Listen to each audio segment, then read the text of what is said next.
آپ دیکھ رہے ہیں ایس کے ٹی وی۔ دوستو، قیامت کی ایک بہت بڑی نشانی جسے ہم الملحمۃ العظمیٰ کے نام سے جانتے ہیں، وہ اب قریب سے قریب تر آ گئی ہے، کیونکہ یہودی بہت جلد مسجد اقصیٰ کو شہید کرنے جا رہے ہیں اور اس کے لیے ان کی تمام تر تیاریاں مکمل ہو چکی ہیں۔ اب یہ بات میں اتنے وثوق سے کیسے کہہ سکتا ہوں اور اس کی کیا حقیقت ہے؟ It's a key element of biblical prophecy involving the return of Jesus Christ to the earth, building a third temple in Jerusalem. Now there's a movement in Israel to make it happen.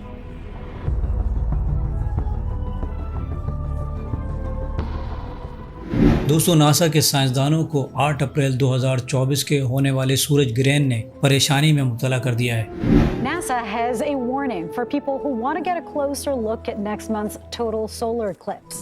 اور سائنسدانوں کا یہ کہنا ہے کہ یہ بہت ہی ایک ریئر ایونٹ ہے جو ہونے والا ہے۔ اور دوستو، اس سورج گرہن کا یہودیوں کی لال بچیا کی قربانی سے بہت گہرا تعلق ہے، جس کے بارے میں آگے چل کر آپ کو تفصیل سے بتاؤں گا۔ جبکہ ناسا کے سائنسدانوں کا یہ ماننا ہے کہ 8 اپریل 2024 کو جب سورج گرہن ہوگا تو ایک دمدار ستارہ بھی اس کے ساتھ ظاہر ہوگا، جسے انہوں نے ڈیول کامک کا نام دیا ہے، یعنی شیطان کے سنگوں والا دمدار ستارہ۔ اور یہ دمدار ستارہ اس سال 8 اپریل 2024 کے سورج گرہن کے بعد 21 اپریل تک زمین پر انسان اپنی کھلی آنکھوں سے دیکھ سکیں گے، اور یہ شیطانی سنگوں والا دمدار ستارہ زمین کے پاس سے گزرے گا۔ جبکہ کچھ سائنسدانوں کا یہ ماننا ہے کہ یہ ستارہ سیدھا زمین سے ہی آ کر ٹکرا جائے گا، اور اس بات کے 79% چانسز ہے کہ یہ دمدار ستارہ زمین سے ٹکرا سکتا ہے، اور اس دمدار ستارے کا سائز ماؤنٹ ایوریسٹ کے سائز سے بھی 3 گنا زیادہ ہے، جو کہ اگر زمین سے ٹکرا گیا تو یہ بالکل ویسا ہی ایونٹ ہوگا کہ جس کے ٹکرانے سے ڈائناسور بھی اس زمین پر ختم ہو گئے تھے۔ اب دوستو، اسرائیل اور فلسطین کی جنگ 7 اکتوبر 2023 کو شروع ہوئی تھی، اور بالکل 7 دن بعد 14 اکتوبر 2023 کو بھی ایک سورج گرہن ہوا تھا، اور 8 اکتوبر 2024 کو ہونے والا سورج گرہن اور 21 اپریل تک ڈیول کامک بھی نظر آ جائے گا، جس کے بارے میں یہود و نصارہ پہلے سے ہی جانتے تھے۔ انفیکٹ دمدار ستارے کے بارے میں تو 1 سال پہلے ہی انہیں معلوم ہو گیا تھا، یعنی فلسطین کے معصوم بچوں اور عورتوں کی شہادت انہیں اپنے عظیم رسم کے لیے مطلوب تھی، جسے وہ ریڈ ہیفر سیکریفائس یعنی لال گائے کی قربانی کہتے ہیں، جس کی تیاری بالکل ان کی پلاننگ کے مطابق جاری ہے۔ اور 2024 میں وہ وقت آن پہنچا ہے کہ جب نشانیوں کے مطابق سورج گرہن کے ساتھ ایک دمدار ستارہ ظاہر ہوگا، اور یہودیوں کے مطابق یہی وہ وقت ہے کہ جب ان کی لال گایوں کی قربانی جبل زیتون پر ادا کی جائے گی، اور ان لال گایوں کی قربانی کے بعد انہیں جلا کر ان کی راکھ سے مسجد اقصیٰ کے کمپاؤنڈ، جسے یہ ٹیمپل ماؤنٹ کہتے ہیں، اس راکھ سے اس جگہ کو پاک کیا جائے گا۔ پھر اس کے بعد وہ مسجد اقصیٰ اور سنہرے گنبد کو شہید کر کے اس کی جگہ اپنا 3rd ٹیمپل یعنی ہیکل سلیمانی تعمیر کریں گے۔ دوستوں، مجھے لگتا تھا کہ وہ وقت ابھی دور ہے، یہ سب دیکھنے کے لیے ہم کہاں زندہ رہ پائیں گے، مگر یہ سب نشانیاں ہم اپنی آنکھوں سے پورا ہوتا دیکھ رہے ہیں۔ اور اسرائیل نے ان 6 ماہ میں جس بے دردی سے فلسطین کے مسلمانوں کو بالخصوص عورتوں اور بچوں کو شہید کیا، اب تک 32,000 سے بھی زائد مسلمان ان 5 مہینوں میں اللہ کو پیارے ہو چکے ہیں۔ اور اسرائیل نے یہ سب کچھ کر کے مسلمانوں کی طاقت کو بھی دیکھ لیا ہے، اس لیے مسلمانوں کی غیرت اور طاقت کو سوتا دیکھ کر وہ اپنے منصوبے کی تکمیل کی طرف بہت تیزی سے بڑھ رہا ہے۔ اور دوستو، 8 اپریل کا یہ وہی سورج گرہن ہے جس کے ساتھ ایک دمدار ستارہ ظاہر ہوگا، اور یہ نشانی ان یہودیوں کے لیے خوش نصیبی کا باعث ہے، اور اس قربانی کے بعد خدا کی مدد ان کے لیے ضرور آئے گی، جو کہ انہیں مسیحا یعنی دجال کی صورت میں نصیب ہوگی۔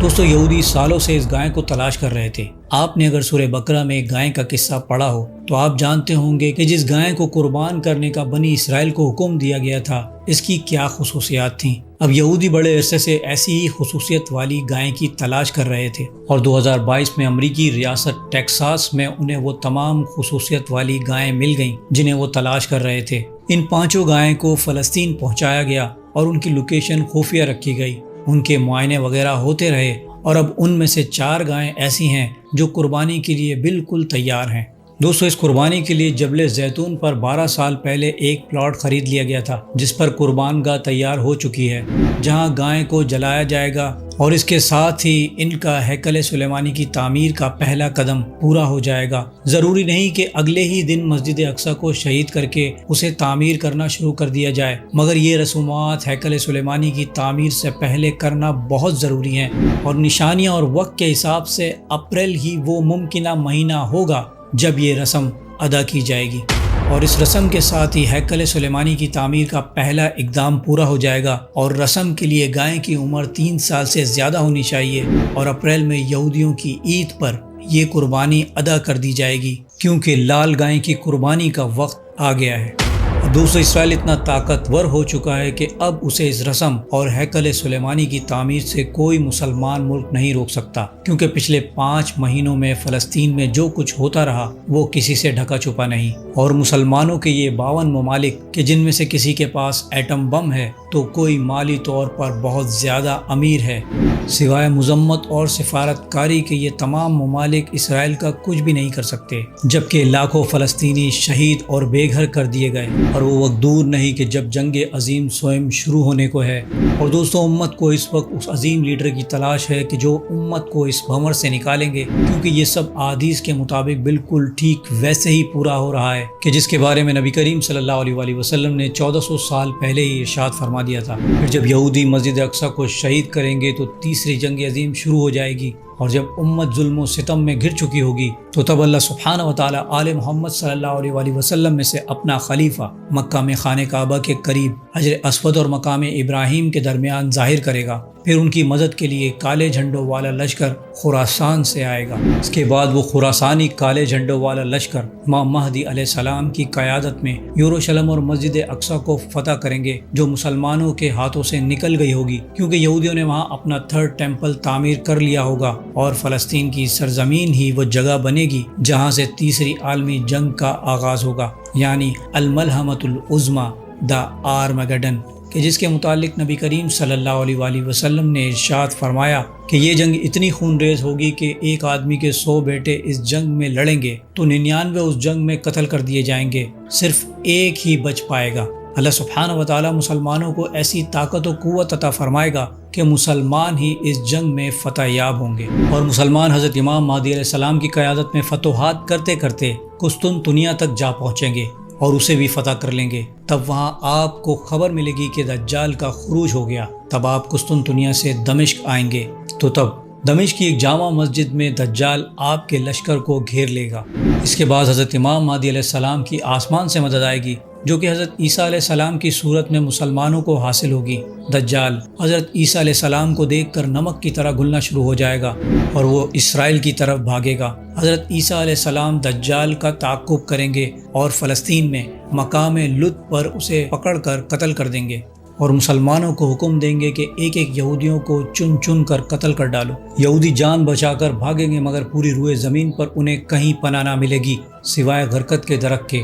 ہر ایک چٹان، ہر ایک پتھر اللہ کے حکم سے پکارے گا کہ اے مسلمان، یہ ہے یہودی، آؤ اسے قتل کرو۔ دجال اور یہودیوں کے خاتمے کے بعد حضرت عیسیٰ علیہ السلام پوری دنیا میں دین اسلام کو نافذ فرما دیں گے، اور پھر ایک طویل عرصے تک مسلمان امن و سکون سے اس روئے زمین پر اپنی زندگی گزاریں گے۔ اللہ سبحانہ و تعالیٰ سے دعا ہے کہ امت مسلمہ کی خیر فرمائے، دجال اور یہود و نصارہ کے شر سے مسلمانوں کی حفاظت فرمائے، آمین۔ دوستوں امید کرتا ہوں میری ویڈیو سے آپ کی معلومات میں اضافہ ہوگا اور کچھ نیا جاننے کو ملا ہوگا۔ اگر میری ویڈیو آپ کو اچھی لگی ہے تو میری ویڈیو کو لائک کریں، میرے چینل کو سبسکرائب کر لیجئے اور بیل آئیکن پہ بھی کلک کر دیں۔ اب میں ملوں گا آپ کو ایک ایسی ہی انفارمیٹیو ویڈیو کے ساتھ، تب تک کے لیے اللہ حافظ۔